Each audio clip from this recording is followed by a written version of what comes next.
Une petite bombe lâchée comme si de rien n'était. 48 heures avant la tenue d'un meeting taillé sur mesure pour Gabriel Attal à la Cité du cinéma de Saint-Denis, Elisabeth Borne remet sur la table l'idée d'une fusion entre Renaissance, présidée par son successeur à Matignon, et le MoDem, dirigé par François Bayrou. Une proposition en apparence anodine, qu'elle justifie par la nécessité d'unir les forces du centre.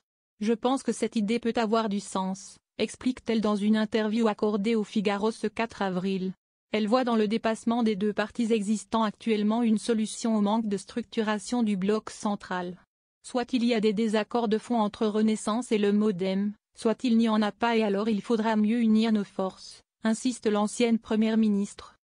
Celle qui se réclame de l'aile gauche de la Macronie, et qui ne manque aucune occasion de prendre ses distances avec les poids lourds du gouvernement plus marqués à droite. Gérald Darmanin, Bruno Retailleau, comme dernièrement sur le port du voile dans le sport, explique aujourd'hui vouloir défendre la ligne centrale que porte François Bayrou depuis des décennies. Elle y croit, fondamentalement et continuera à porter, même si ça apparaît démodé, le fait qu'on ne répond pas à des problèmes complexes par des réponses simplistes. L'idée d'une unification des forces ne vient pas complètement de nulle part.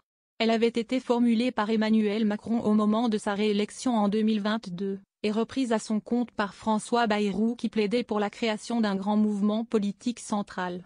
Un mouvement d'unité et d'action ?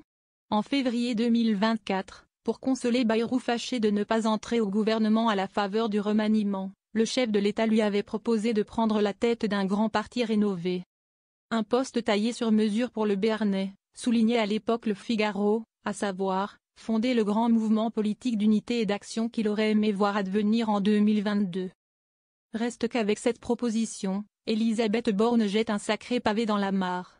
Et complique la tâche de Gabriel Attal. Désormais, la ministre de l'Éducation nationale ne prend plus la peine de masquer ses désaccords avec le patron du parti Renaissance. À commencer par l'absence de débat en interne sur la ligne politique.